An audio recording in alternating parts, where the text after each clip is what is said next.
Are you having a hard time saving money? Today I want to show you 5 things that I DIY instead of buy to save me money. Today I want to tell you about 5 things that I do myself instead of buy to save me money. Hey there, welcome back to my channel. This is Kristin. Today I am teaming up with Marissa from The Budgeting Wife to bring you 5 things that we do at home to save money. If you've never checked out Marissa's channel before, please stop by, say hello. She is super smart. She has a ton of great financial advice, and she even opened up a brand new course teaching people how to pay off all their student loans. So be sure to check that out. And if you're new here from Marissa's channel, thank you so much for stopping by. I'm so happy to have you here. My name is Kristin. I am a blogger. I blog at lifeofstones.com, and that's where we share our personal financial journey to help you budget your best life. And on my channel, you'll find a whole bunch of videos on frugal living, saving money, paying off debt, and some fun random ones thrown in here and there as well.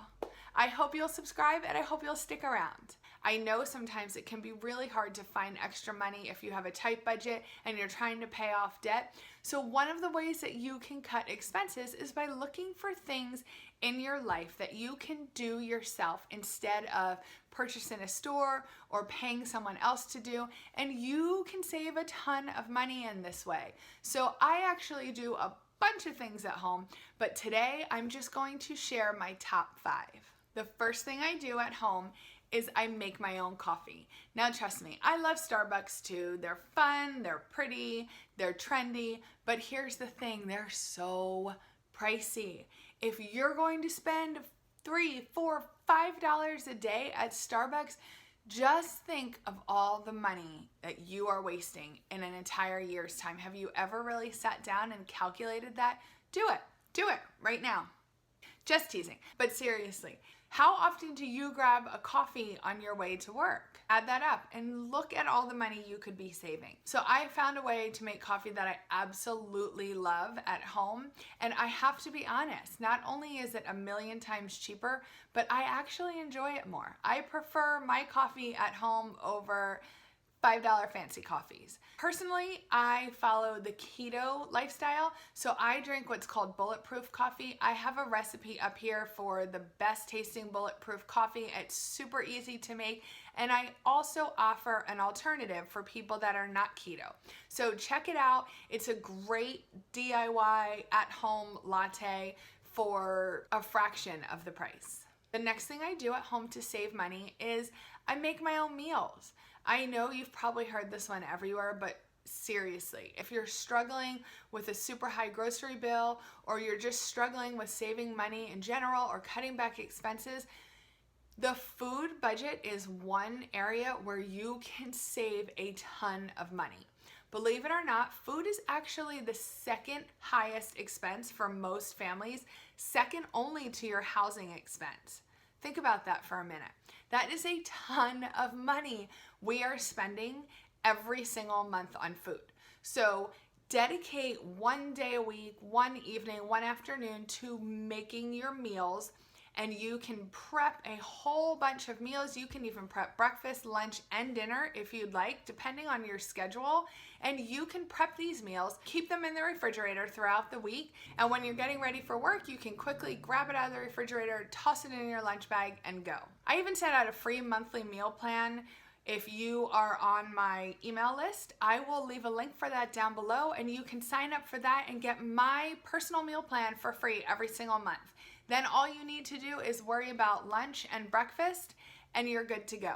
I dare you to track your food expenses for a full month and see how much money you're probably wasting. Making most of your meals at home can make a huge difference in your budget. The next thing I do to save money is I give myself at-home gel manicures and pedicures. Now I would love to show you, but at the moment they're not done.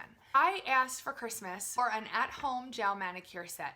It's just from Amazon. It really wasn't that expensive.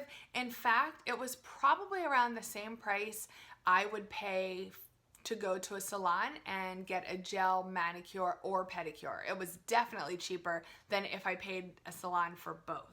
The kit came with everything you need, all the polishes, the base coats, the top coats, the tools you'll need, and even the light.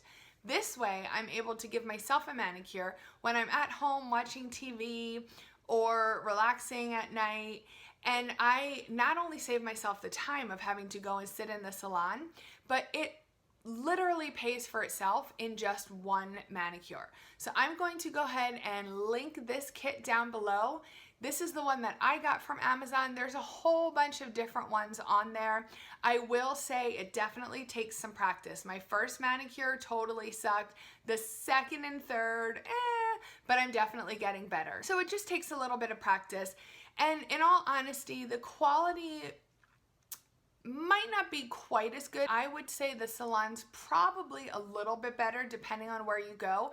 But again, for all the money it saves me, I really don't mind if my manicure doesn't last quite as long as it does from the salon because it saved me so much money. The next thing I do to save money is I trim my own hair. I recently just got my hair done. This is quite possibly the only time I'll get it done this year. Maybe at the very end of the year, but I usually only go once, maybe twice a year to get my hair done by a professional. Now, I absolutely love my stylist. She's wonderful. She doesn't rob me. She does a great job. I have very dry hair and I straighten it with a flat iron, which means it gets damaged really easily. Now, if I went to the salon every time I truly needed a trim, I would probably have to go every 4 to 6 weeks. Not only do I not have the time for that in my schedule, but I'm just not going to run back and forth to the salon every couple of weeks, pay for a trim every couple of weeks. It just doesn't make sense to me. So what I did was I learned how to cut my hair myself. It was not a big deal, especially if you have longer hair like I do. It really only takes me a few minutes. I'll do it every couple weeks after I jump out of the shower. I use what's called the unicorn method, and I hope to have a video up for you real soon showing you exactly how I do it. But since I was just in the salon, I want to wait a couple of weeks before I trim my hair. I also do this for my daughter's hair as well. Now, I don't cut my husband's and my son's hair. I wish I did, but I'm really bad with the set of clippers, and I can't do a fade if my life depended on it. But if you have more skills than I do, you can cut your husband's, your boyfriend's, your son's hair, and I promise you, you'll save a ton of money. I don't know about you, but my husband and son need a haircut probably every month as well.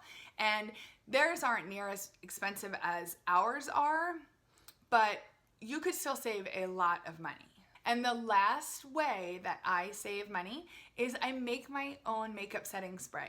Now, I don't know about you, but I wear a substantial amount of makeup anytime I am going somewhere or doing something that's pretty much not just sitting in my house all day, and I love makeup setting spray. I use it. I have very dry skin, and I feel like it helps keep my skin a little bit moisturized. It helps keep my makeup in place because my makeup also comes off so much throughout the day. I don't like to touch up. If I take the time to put makeup on, I want it to stay all day long. So I use a ton of makeup setting spray. I don't want to use it sparingly because I want to use it as much as I want to use it. So I decided to figure out how to make it myself. It's very simple. Does take a few dollars to get the ingredients the first time, but you're getting bigger bottles and you're only using a small amount each time you make it, so they last for a really long time. I have a whole video I'm going to link up here about how I make my own makeup setting spray. I get a lot of good feedback on this. I have friends and family that make their own now, and I promise you, it's super easy and you can make much bigger bottles than you can buy in the store, and it'll last you way longer and save you a lot of money. Those are my top 5 things that I do myself to save my family money. I have a whole bunch more, and hopefully I'll come back and share those in another video in the future. In the meantime, thank you so much for watching. Don't forget to go check out Marissa's video. She has some great ideas as well. Marissa, thank you so much for collaborating with me on this video. If you enjoyed this video, I'd love if you could give it a thumbs up and subscribe, and I'll see you next time.